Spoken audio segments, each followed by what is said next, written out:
안녕하세요, 차례입니다. 오늘은 한국의 전시 비축 탄약에 대해서 이야기해보겠습니다. 많은 분들이 제가 제작한 한국의 7비급 군단의 영상을 보고 유럽의 군사력이 한국보다 몇 배나 강한데 쓸데없이 헛소리한다고 하시는 분들이 많이 계셨습니다. 한국이 유럽 전체와 비교해서 무서운 점이 하나 있는데 전시 예비 탄약이 어마무시하다는 데 있습니다. 전쟁이 발발하면 각 구단은 기본 대량으로 버텨야 합니다. 기본 휴대량이란 게 전혀 재보급이 이루어지기 전까지 항시 보유하고 있어야 하는 양입니다. 다시 말하면 재보급이 전쟁 중 언제 이루어질지 알 수 없는 상황에서 각 부대는 기본 유재량으로 그것까지만 버텨내야 합니다. 전쟁 시 미국과 전 우리 우방국이 당장 많이 부족하면 그것을 바로 전장으로 보낼 수도 없습니다. 당장 전쟁이 났는데 남의 나라 꼴을 가져와서 생사가 달린 각 지역의 전장으로 보내는 것은 결코 쉬운 일이 아니기 때문입니다. 리비아 전쟁 당시 폭탄이 없다고 미국에게 증진됐던 영국과 프랑스를 제쳐두고라도 한국전쟁이 한창이던 1950년 4월 유엔군의 탄약이 부족해져 화력 밀도가 떨어지자 바로 춘계 대공세를 실시했던 농산물의 사례가 있습니다. 한마디로 105mm 340만 발이전 탄약 보유량은 파월 그 자체입니다. 또한 사점인지 박격포도 당장 퇴역이 돼도 이상하지 않지만 이 박격포를 버리지 못하는 것은 250만 발 이상의 탄약 재고 때문입니다. 육군은 사전에 인즈박격포는 1800여 분에 있으며 탄약은 250만 발 이상 보유하고 있다고 합니다. 전시 비축 탄약 비축 개념은 전쟁 기간 동안 탄약은 무기체계 운영의 필수 요소이지만 대규모의 예산이 투입되고 치안성 등으로 인해 전시 소유를 근거로 평시에는 전시 소유 일정량을 비축하고 나머지는 전시 동원에 긴급 조달하는 것이 원칙입니다. 통상 전시 탄약을 확보는 전쟁 기간 동안 필요한 소유를 추정하여 목표 수량 또는 신속 일수만큼 확보하려 하고 있는데 이때 가장 중요한 것이 전시 소요 대비 얼마만큼의 평시에 비축하느냐를 결정하는 것입니다. 또한 탄약 비축 규모를 결정하는 것은 전시 동안 긴급 조달에 따른 가격 및 구매 조건을 동시에 고려해야 합니다. 전시 탄약 비축 규모는 일반적으로 1215일 등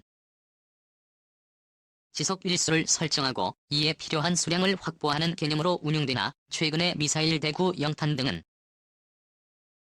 조달 가격은 국가이고 장기간 보관으로 인한 유지 비용도 상당하기 때문에 일정한 일수만큼 일률적으로 탄약을 확보하는 것은 낭비적이게 됩니다. 이로 인해 대부분의 전시 대비 탄약 부족은 최소한으로 유지하려 하고 있는데 전쟁 기간 동안 탄약이 부족할 경우 전차 함정 전투기 등 각종 플랫폼에 운용될 무장 능력에 제한을 받게 되고 나아가 실질적으로 전투력을 발휘하기 곤란해집니다.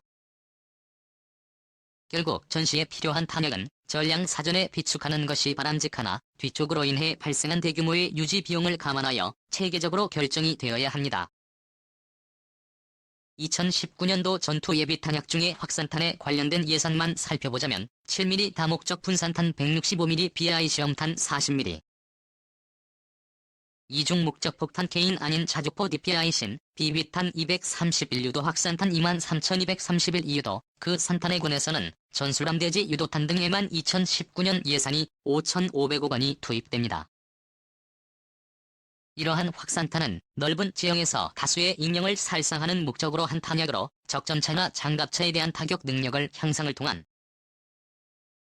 무력화로 도입 중이며 전쟁이나 확산탄 금지 협약을 맺고 있는데 한국은 현재까지 세계 2위의 확산탄 생산국으로 남북한 대치 상황에서도 계속해서 북을 저지하기 위해 생산하는 확산탄만 해도 엄청난 금액이 투입이 됩니다. 또 확산탄 분야만 그렇습니다. 소총, 자주포 포탄, 각종 미사일 이런 것은 포함되지도 않은 금액입니다. 한국은 1974년 체결된 한미 재래식 탄약 보급에 관한 합의각서 따라서 미국 정부는 한국군의 20개 사단 규모의 병력에 대한 미국이 인간 45일분을 확보하고 있는데 한국 소유 재고에 부족량을 보충하기 위해 미국 소유 재래식 탄약을 한국 나이 저장할 것을 합의한다는 규정도 있을 만큼 한국은 어마어마한 자체 생산량으로도 부족해 미국 재래식 탄약까지 전시에는 들여와 사용한다는 것을 미국과 명시하고 있습니다. 특히나 한국은 자주포만 해도 전 세계에서 가장 많이 운영하는 국가로 자리매김했습니다. 국제전략문제연구소가 발간하는 밀리터리 밸런스와 제1연감에 따르면 한국 육군과 해병대에서 운용하는 자주포만 해도 2천만 이상으로 450여만 원을 보유한 미국을 제쳤습니다.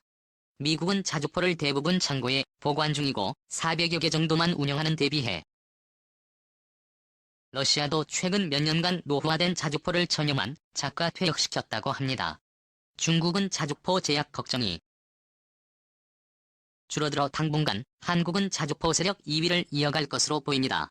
한국의 자주포 전력은 실로 엄청납니다. 유럽 독일이 100함은 프랑스가 27문에 차륜형이 77문 영국이 90문 포함해서 전유럽이 보유한 양보다 많은 자주포를 한국은 운영 중이며 터키와 앙숙인 그리스나 이스라엘 전 긴장감이 높은 나라들도 보유 수량이 400에서 500문 정도로 북한이 4천여 대의 자주포를 보유한 것으로 알려졌으나 대부분이 작은 구경의 자주포이고 대구경 자주포로도 포탑이 개방되어 있는 개방형이어서 실제 자주포 전력은 서방권에 비해 떨어진다고 볼 수 있습니다. 한국도 견인포로 100mm와 155mm 견인포를 운영하면서 앞으로는 많이 도태되고 자주포로 교체될 예정이지만 현재 한국과 미국은 대구미리 포탄의 제구가 무지막지하며 또한 100mm 견인포는 헬기로 이동이 가능하므로 무한궤도 차량이 진입할 수 없는 작전 지역이나 좁고 험준한 산악 지형에서 신속히 전개할 수 있는 장점으로 적정한 수량은 유지할 것으로 보입니다. 당시 오죽하면 국방부가 2012년 초 100mm 견인포를 퇴역시키지 않고 상태 좋은 물건을 골라서 5톤 차량에 탑재하고 발사체계도 자동화하는 계획을 발표했을 정도입니다. 이는 견인포가 구닥다리 체계이긴 하나 포탄 자구가 무려 3만 40만 발 이것도 105mm 고에 해당하는 포탄입니다.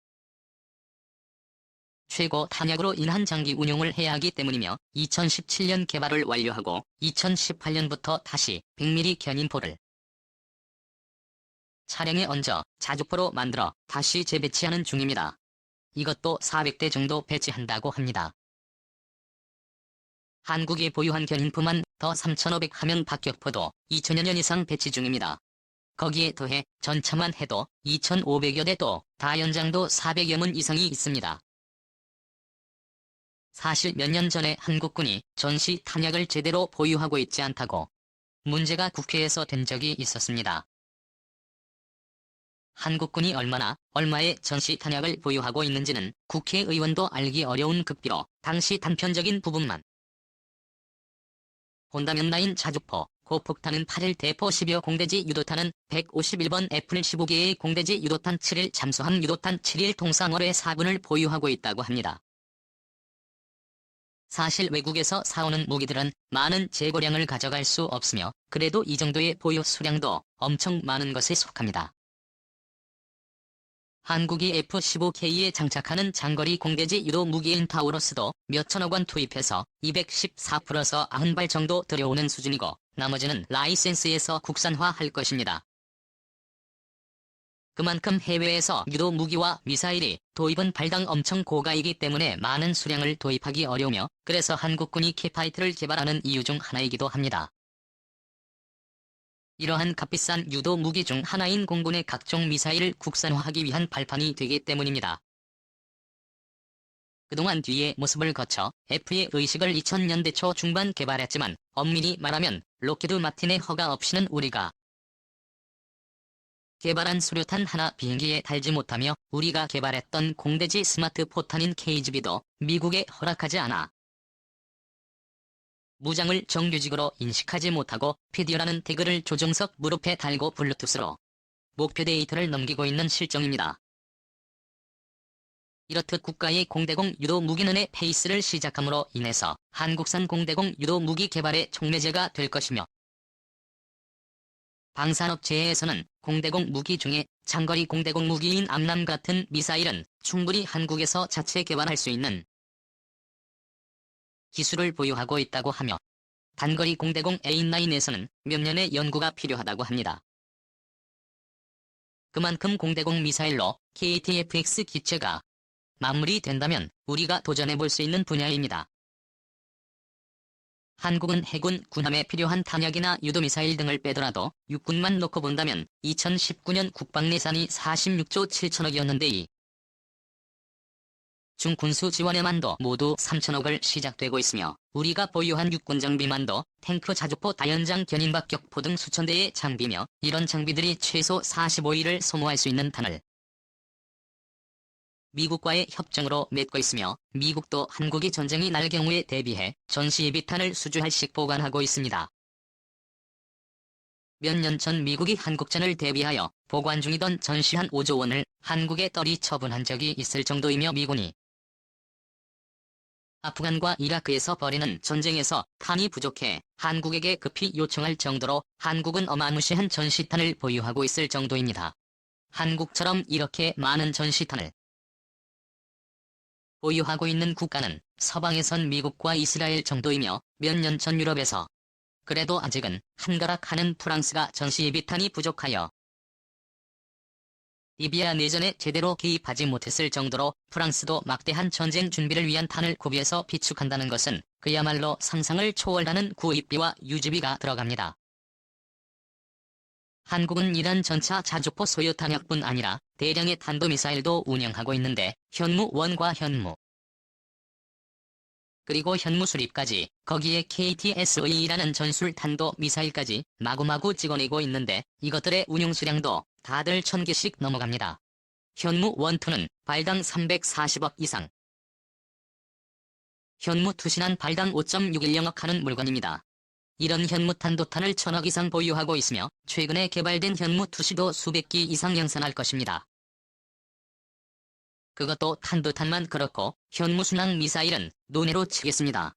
또한 최근 개발된 현무 사거리판인 KTSS에는 사거리 100km의 북한 갱도보병을 타격하기 위해 탄도미사일 편심 궤도를 이용하여 낙하각이 70도 이상 내리고 있으며 이러한 기능으로 산 반대편 갱도 입구를 타격할 수 있으며 광학식 벙커와 표적의 이미지를 대조해 완커의 진입로를 정확히 타격할 수 있는 9가지 무기체계이지만 이것을 10억 원 아래로 만들어 몇 단계를 배치해 개전 초 중요한 목표를 타격하겠다는 것이 국방부의 목표입니다. 이러한 탄도미사일을 구입하고 있는데 그것도 극비로 수량은 알지 못합니다. 이런 대한민국은 발톱을 드러내고 있지 않을 뿐 첨단 무기가 아무리 많아도 거기에 사용할 총알이나 탄약 포탄과 미사일 수량이 부족하다면 전쟁에서 이길 수 없습니다. 그런 의미에서 한국은 전혀 수십 년간 소모탄을 꾸준히 비축하고 있으며 국가의 유도 무기는 국산화해서 가격을 안정화시켜 도입하고 있습니다. 대한민국은 겉모습뿐 아니라 속까지 강한 군대입니다. 영상 시청해주셔서 감사합니다.